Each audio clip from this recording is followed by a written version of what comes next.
Shalom Bapak Ibu yang saya kasih dalam nama Tuhan Yesus. Saya percaya Bapak Ibu dalam keadaan baik, atau mungkin sekarang ini sedang berbaring sakit.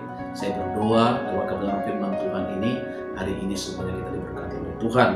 Dalam kitab Mazmur 56 ayat yang ke-9 dikatakan begini, "Sengsaraku engkau yang menghitung-hitung, air mataku kau taruh ke dalam kirbatmu." Bapak Ibu yang saudara kasih nama Tuhan Yesus, kalau kita berbicara tentang kirbat, maka kirbat itu terbuat dari dua bahan, satu kulit binatang, dan kemudian yang kedua adalah tanah. Untuk apa? Untuk menyimpan air. Dan ketika air itu ada di sana, maka orang-orang bisa meminumnya. Ketika waktu itu hanya ada kirbat yang bisa dibawa ke tempat, baik ke pertanian, peperangan. Nah, hari ini Daud berkata bahwa air mataku kau taruh ke dalam kirbatmu.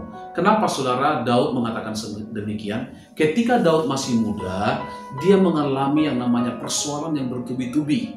Dia mengalami perpindahan tempat untuk bisa berteduh. Kenapa? Karena selama dia masih ada pada waktu masa mudanya, dia sudah mengalami yang namanya persoalan yang besar dalam hidupnya.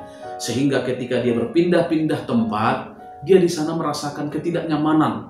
Tidak ada rasa perlindungan, tidak ada rasa yang menolong dia. Tetapi puji Tuhan, dia berkata, air mataku kau taruh ke dalam kirbatmu. Dan saudara, kalau kita ingat apa yang Tuhan taruhkan di dalam kirbat itu saudara, segala sesuatu yang kita alami dalam hidup ini, seperti apa yang dialami oleh Daud, Tuhan daftarkan. Hari ini engkau mengalami persoalan, Tuhan daftarkan, Tuhan tuliskan. Untuk apa saudara? Karena Tuhan mau menghibur kita dari setiap persoalan-persoalan yang kita hadapi. Itu yang pertama saudara.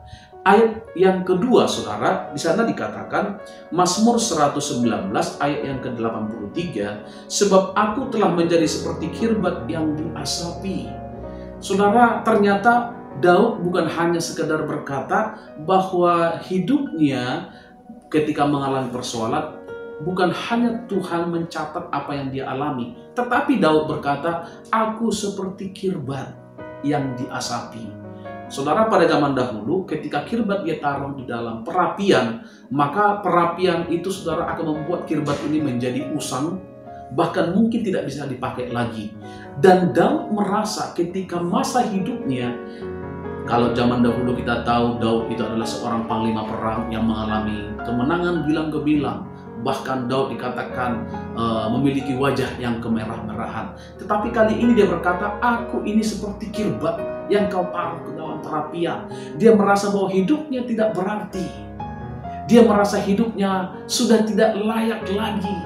Tetapi saudara yang kasih nama Tuhan Yesus, puji Tuhan, di ayat yang selanjutnya dia berkata bahwa sesungguhnya meskipun dia menganggap dirinya seperti kirbat yang ditaruh dalam perapian, tetapi saudara yang kasih, inilah yang membuat dia menjadi seorang Daud yang gagah perkasa. Ia berkata, sebab aku telah menjadi seperti kirbat yang diasapi, namun ketetapan-ketetapanmu tidak kulupakan. Saudaraku, selama ada firman Tuhan dalam hidup kita, itulah yang membangkitkan gairah kita, pengharapan kita kepada Tuhan. Selama firman Tuhan kita ingat, maka firman Tuhan itulah yang akan menolong dan menghibur kita, menyembuhkan kita, membuat jalan ketika tidak ada jalan. Dahsyat saudara. Jadi saudara yang kasih nama Tuhan Yesus, hari ini ketika engkau mengalami penindasan, kesesakan dalam hidupmu, mengalami penyakit, saudara ingatlah Tuhan tampung air mata kita dalam kirbat Tuhan. Untuk apa? Untuk Tuhan akan menghibur. Yang kedua, meskipun Daud merasa bahwa dirinya adalah kirbat yang sudah usang, tidak layak pakai, tidak lagi dianggap oleh orang, tetapi karena dia berkata, namun ketetapan-ketetapanmu tidak kulupakan. Hari ini firman Tuhan ini iya dan amin untuk selama-lamanya. Ketika kita memegang janji Tuhan itu iya dan amin.